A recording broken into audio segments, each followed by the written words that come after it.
카할이에요. 광야는 미드발. 미드발은 뭐냐면 주님의 사역이 있는 그곳. 그게 교회예요. 그 다음에 오늘 광야 교회 카할이라는 교회는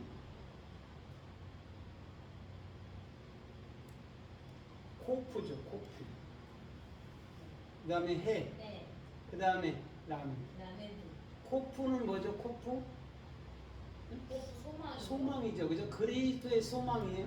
그리스도의 소망이 마음에 있는 자들이 교회예요. 그때의 해라는 영적 실존 속에서 걸을 수 있는 거죠. 그리스도의 소망이 있는 자들. 그걸 영이라고 그래요. 그러니까 내가 행위로 뭐 이래서 상급받니 구원받니 하는 게 아니라 그리스도의 영 자체가 구원이구나를 알아야 되는 것이죠. 그래야 그 영이라는 해가 곧 나란 말이에요.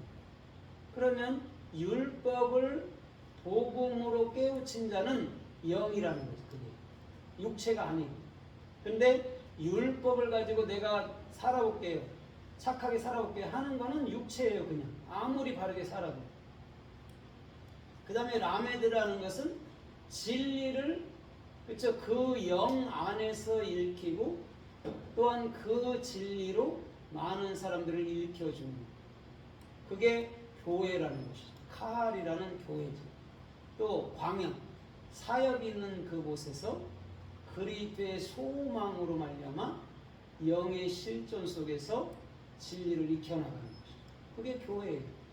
그러면 오늘 이 교회가 또 성서에 어떻게 쓰였고 어떻게 말씀하나 우리가 좀 살펴보면서 은혜를 받아보도록 하겠습니다. 마태복음 16장 18절에 보면 베드로가 그리스도는, 그죠? 그리스도는 살아계신 하나님의 아들입니다라고, 구세주입니다라고 고백했을 그때에 이 반석의 교회를 세우리니 음부의 권세가 이기지 못하리라, 그렇게 말씀하고 있어요.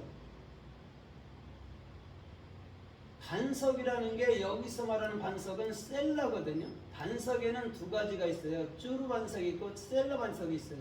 쭈루 반석은 예수 자신이에요. 십자가를 지는 예수 자신. 셀라 반석은 그리스도예요. 그러면 그리스도 바탕 위에 교회를 세우겠다라는 거예요. 그래서 베드로도 뭐죠? 베드로도 이름의 뜻이 반석이에요. 반석. 그리스도로 살아야 되는 자죠. 근데 그 전에 베드로의 이름은 시몬이었죠. 시몬. 시몬아 시몬아 이렇게 얘기하잖아요. 잘 들어봐, 잘 들어봐 이런 뜻이란 말이에요. 네가 그리스도로 사는 그런 교회가 될 거야를 얘기해 주는 거예요.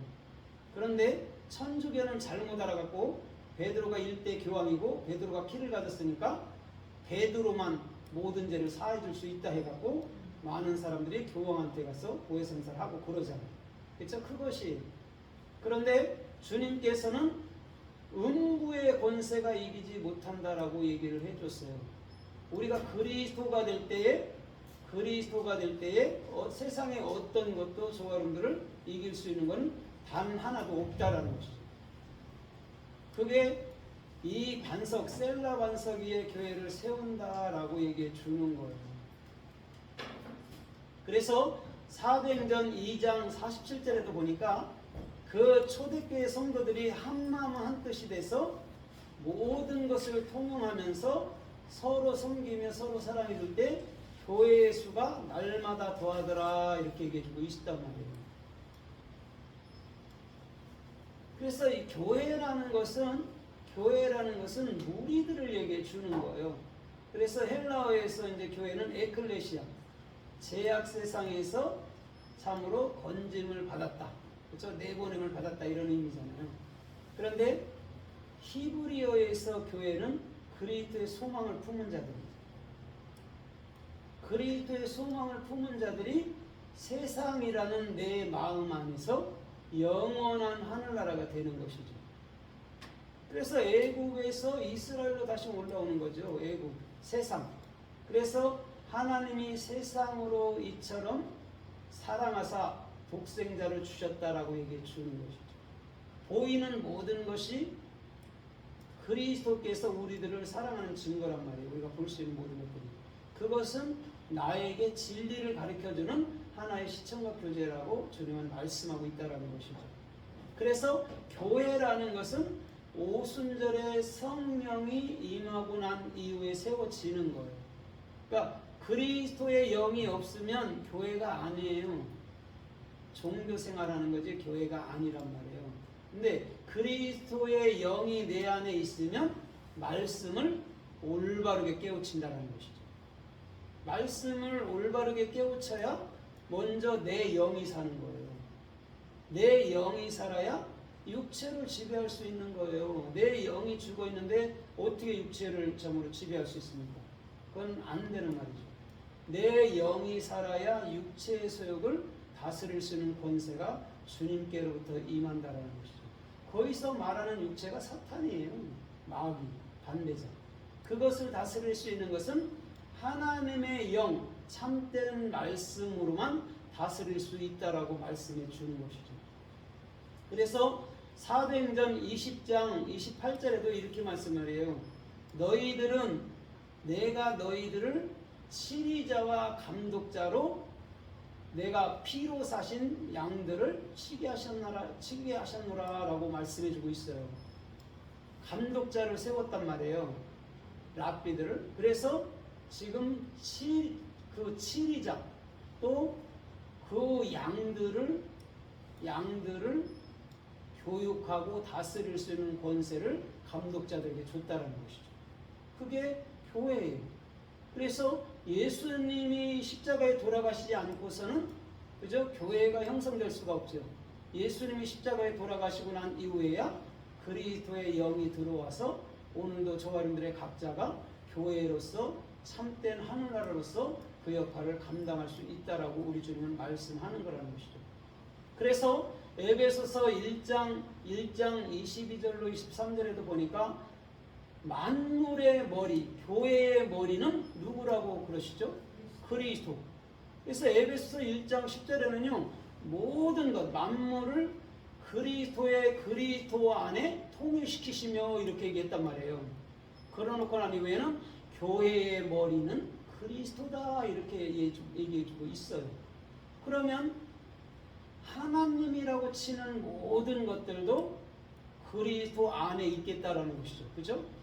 여호와든 엘세다이든 뭐 구약의 그 예시엘 아우에 나는 나다라든지 간에 다 그거는 시청각 교제일 뿐이고 진짜 하나님은 그리스도 안에 있겠다라는 거죠. 예수도 그리스도 안으로 들어가게 되는 것이죠.